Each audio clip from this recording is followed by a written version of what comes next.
Il y a un phare là qui tenait pas. J'en ai vu un autre aussi qui déconnait. Celui-là ça va. Celui-là il est cassé. Donc je me dis qu'on va peut-être récupérer celui-ci et celui-ci de la Capucine pour les remettre dessus. Bon, on va laisser tomber la récup, ceux de la Capucine, parce que ça sera pas étanche vu que ça a été traversé par des vis à bois. L'autre qui paraissait bien, en fait il manque une pièce métallique et l'ampoule dedans, donc c'est irrécupérable. Et puis celui du stop là, ou du feu de route, je sais pas, je vais les enlever parce que c'est bricolette. On verra pour en prendre des modèles à LED pas trop chers, qui sont étanches et qui normalement ne grillent pas.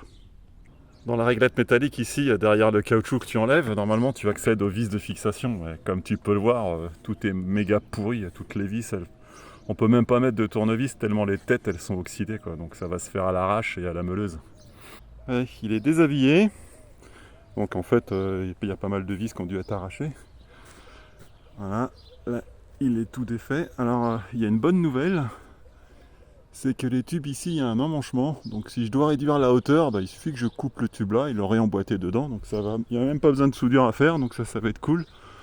Par contre, il y a dû y avoir de l'eau qui s'est infiltrée, ça a bouffé la galvanisation de certains trucs, donc je vais voir ce que je peux faire. Et il y a des trous ici qu'il faudra reboucher quoi, pour des questions esthétiques. Donc on va voir tout ça. Mais bon, là c'est bon, t'as un cabriolet. J'ai vu que là il y a une piopiote ici là. C'est...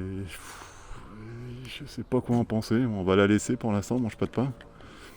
Faut que je voie comment passe l'électricité dedans. Petite séance de ponçage pour délimiter la zone de coupe. Ouais, bon, c'est un petit peu long, mais on va y arriver. L'idée c'est que ça pose sur ces taquets là, que j'ai mis en bois. Et puis après on verra pour ajuster. Et il devrait y avoir une bande ici de 10-15 cm à faire. Ponceuse au grain 80 et puis 40. Tronçonneuse pour ploup, opérer la découpe de la capucine. Voilà. C'est tout coupé en deux. Voilà, j'étais en train de poncer l'intérieur là pour dégager le gel coat, parce que c'est pas de la peinture, c'est du gel coat en interne je pense. Et je tombe sur le fil de la piopiote qui est en fin de compte noyé dans la résine de la capucine quoi. Donc je vais le décaper, je vais le mettre à nu en fait. On devine là qu'il circule là le fil. Donc c'est quand même surprenant qu'il s'amuse à noyer du fil dans de la résine quoi. Et voilà, c'est décapé, c'est parti. Alors pour mettre la fenêtre, ils ont dû utiliser au moins 1 à 2 cartouches de silicone. Donc là je vais nettoyer le bord et poncer parce que le silicone ça rejette énormément la peinture. Là c'est la première présentation. Donc tu vois les taquets ils servent à maintenir la capucine. Alors elle est légèrement plus large que la remorque, ce qui fait que ça fait un peu un truc oméga comme ça là. On devrait pouvoir la centrer en la poussant. Mais ça donne ça, et en fait voilà le trou qu'il y a à combler quoi. Dans l'aspect ça donnerait un truc comme ça quoi. De ce côté là. Alors l'autre côté. Ah, l'autre côté il tire un peu par là par rapport à l'autre. Et ça on va le régler. Tu vois ici il est même un peu par là, donc il faut que je l'ajuste pour bien le centrer. Et sinon voilà quoi. Ça ressemble à ça. Donc là j'ai essayé de régler au mieux. Ça fait un peu l'oméga là. On a l'impression que c'est un hydrocéphale. Donc pour la fixation, tu vois là tu as des trous diamétis un peu partout. On peut mettre des vis inox comme ça. Là j'en ai mis pour éviter que ça se lève quand je pousse à l'intérieur là. Et normalement ça devrait pas bouger hein. Donc là j'ai préparé pour strater. Et je straterai plus tard. Parce que là il fait chaud et puis c'est la fin de la journée. Tu vois, donc en fait l'idée c'est de faire une couche qui déborde là et là Ensuite, on enlève par l'intérieur ce truc-là. Et on strate ensuite de l'intérieur l'épaisseur. Voilà, tu vois, je termine vis inox là. Une autre là pour le maintien, pour pas que ça bouge pendant les strates, quoi. Voilà, donc j'ai poncé. C'est pour mettre la partie du composite ici à nu. C'est là où ça va coller le tissu qui va venir par-dessus tout ça. Là, le map, ça sert simplement de support pour mettre le tissu comme il faut. Et d'ailleurs, je vais le scotcher pour éviter que le composite colle dessus. Il fait trop chaud. C'est parti en exothermie directe. Donc je suis bon pour recommencer. Mais à la fraîche. Avec cadavre de pâte de lapin. C'est le rouleau pour appliquer le truc. Ça, c'est ma petite table pour appliquer la résine. Et ensuite, on vient appliquer ce qui va bien dessus. Alors là, j'ai mis le bibier. Et j'ai fini par du mat vert sur tout le truc. Ça va quand même mieux quand on le fait à la fraîche. Ça évite que ça colle en 2 et 2, 4. Donc demain, je vais enlever tout le scotch par l'intérieur et toute la structure avec le map par l'intérieur. Et je vais pouvoir remplir avec du mat vert par l'intérieur pour armer toute la structure. À l'intérieur, quand on enlève la structure en bois et le scotch, il reste le map. Et donc après, quand tu le grattes, ça se passe comme ça. Voilà. Et t'as presque un vitrail d'église du fait. Ah, toujours, hein, tu vois, ça fait toujours l'oméga, là, comme je dis. Mais ça, on n'y peut rien, c'est la dimension de la capucine. Et là, c'est tout dégagé. Donc, ce soir, dès qu'après, encore, je ferai un ponçage et je ferai des strates en interne pour mettre de la rigidité. Et je pense même qu'il n'y aura pas besoin de renfort parce qu'il va y avoir une telle épaisseur que ça fera comme un arceau en fait. J'ai bien reçu les vis inox, donc ça c'est parfait. Là j'ai rapatrié la capucine dans le manège, ce qui fait que je vais pouvoir strater en passant par là. J'espère que j'ai pas trop pris des hanches. Comme ça avec la gravité ça va mieux se placer. Tu as tous ces éclats là, je sais pas trop à quoi c'est dû, mais bon, faut faire quelque chose avant de peindre, tu vois. Là, quand tu vois des trous comme ça où ça a éclaté, c'est pas cool, quoi. Faut voir. Voilà, t'as des doubles trous, donc faut en reboucher un. Et puis là, je sais pas pourquoi, de ce côté-là, on a l'impression qu'ils ont découpé au lapidaire, mais qu'ils ont, en fin de compte, réduit de la hauteur par rapport à l'autre côté, où tu vois les trous, ils sont un peu plus écartés du bord. Enfin, je n'ai pas trop compris.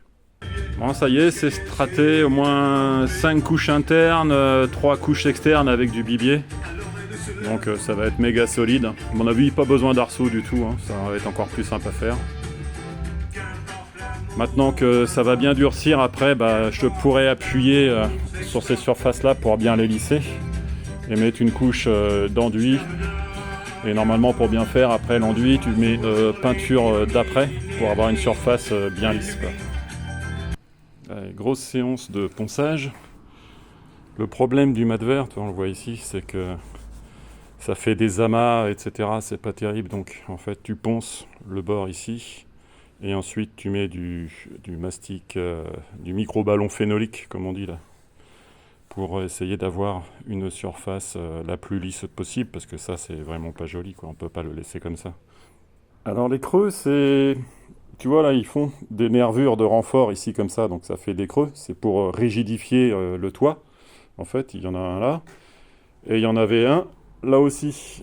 Et en fait, c'est ce creux là où j'ai découpé, où j'ai rallongé. Donc en fait, tu as cette largeur là qui s'est trouvée agrandie comme ça.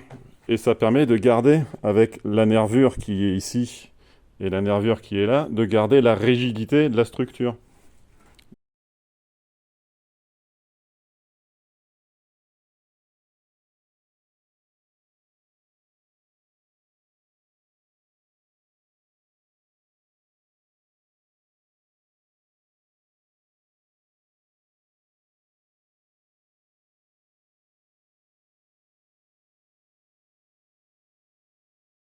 Petite séance de rebouchage de trous à la choucroute. Alors il y en a quelques-uns, hein. Alors les pinces, ça permet de maintenir sous pression la résine. Et pour certaines, comme là-bas, j'ai mis des cales en bois parce que les trous étaient vraiment trop importants, ça faisait carrément des encoches. Donc ça va lui redonner un peu de structure. Je vais reboucher ceux aussi là, de la fenêtre. Et ensuite on mettra du mastic polyester de l'autre côté.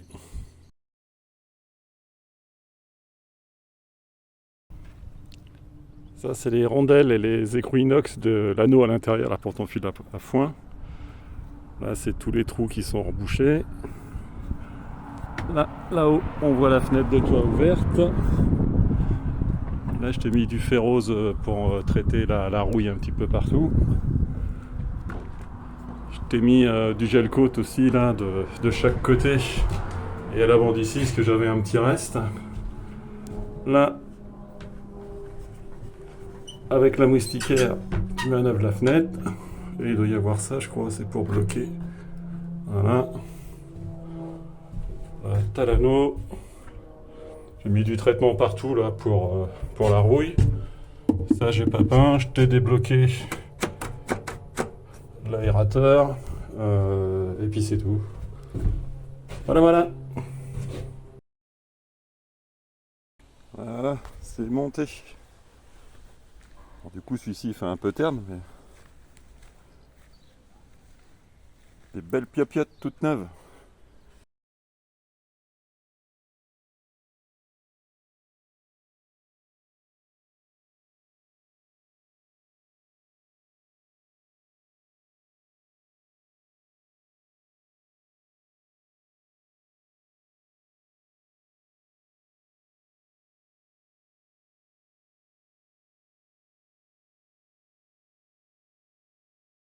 Les trous sont rebouchés. Quand tu passes le doigt dessus, tu sens aucune différence. Tac, ici là. Bon, là j'ai poncé que le bord, il me reste toute cette partie là à rattraper. Et ici tu vois là, quand tu passes le doigt, tu sens pas du tout la jonction. Et c'est comme ça sur toute l'interface, toute la liaison entre la peinture d'après de la jonction et le reste. Donc là j'ai fait la pointe. Et il me reste d'ici à là-bas. Ça va être rapide parce que là tu as déjà poncé et puis il n'y a pas beaucoup d'irrégularités, donc ça va y aller tranquille.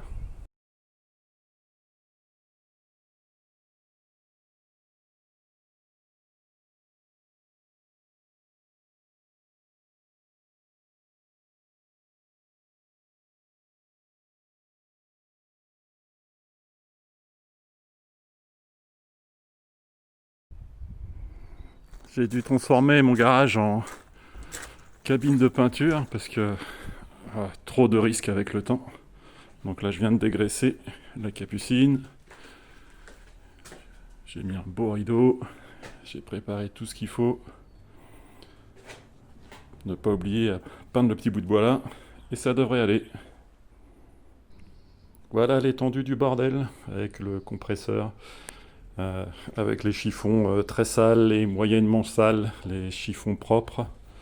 Là j'ai terminé de nettoyer mon pistolet ici, donc à chaque fois tu le démontes complètement, tu nettoies tous les éléments au diluant. Le diluant, tu lui fais faire un cycle, en fin de compte tu as du diluant très sale, moyennement sale, propre, et tu fais tout tourner pour économiser. Ça c'est le gobelet doseur, tu vois, ici il y a écrit 2 parts par 1, donc tu remplis ici de peinture, ici de durcisseur, et là tu as le pourcentage de diluant, donc ça a été tranquillou.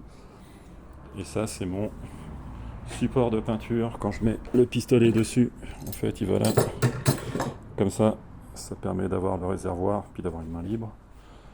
Ça c'est pour faire les essais de peinture, j'en profite aussi pour peindre le petit morceau de bois en bout. Il y a des couleurs et tout ça dessus, hein, parce que comme je règle le pistolet dessus, enfin voilà pour le chantier. Voilà. Pour la deuxième couche. Alors ici j'avais plein de faïençage, ça faisait plein de traits bleus. Donc j'ai dû reprendre, reponcer et refaire cette zone-là. D'ailleurs, il y a encore des petites ondulations. Tout l'avant, j'ai mis globalement 3 couches, parce que comme il y a tous les moustiques qui vont dessus, etc., il vaut mieux qu'il y ait un peu plus de peinture. Là, qu'est-ce que j'ai? Là, on voit les petites ondulations. Là, je sais pas si on voit. Ouais, là, on voit qu'il y a un peu plus d'épaisseur de peinture. Ça fait une vague. Là, ça va. Là, ça va aussi. Ah. Ça, c'est un moustique qui vient de se coller sur la peinture. On va pas y toucher, sinon ça va faire une super grosse marque. Là, il va falloir que je recharge ici. C'est pas assez chargé. J'ai vu que j'avais fait une coulure. Voilà, j'ai une petite coulure ici. Enfin, si, on voit pas ce que c'est blanc sur blanc, mais je t'assure qu'il y a une coulure. Et il y a des cavités, des aspérités, des choses comme ça. La peinture, elle se remplit pas, donc ça fait des marques. Qu'est-ce que j'ai vu là par là? Là, pareil, des petites ondulations. Je sais pas si tu les vois. Ça fait comme un peu des petites vagues. Par contre, là, c'est bien chargé. J'ai vu qu'il y avait une fêlure aussi. Là, il y a une fêlure. Il y en avait une autre aussi ici, mais ça a comblé la peinture. Là, pareil, là, il y a une vaguelette, un début de couleur. Faire attention. Là, il y a des petites marques, des petites cavités. C'est des porosités et en fait, la peinture, elle a du mal à s'y mettre. Pep. Enfin, bon, globalement, ça va le faire quand même. Ah, je t'ai remonté la capucine. Je t'ai mis le toit avec le mastic. Par contre, il y a un problème, je pense, avec la bâche derrière.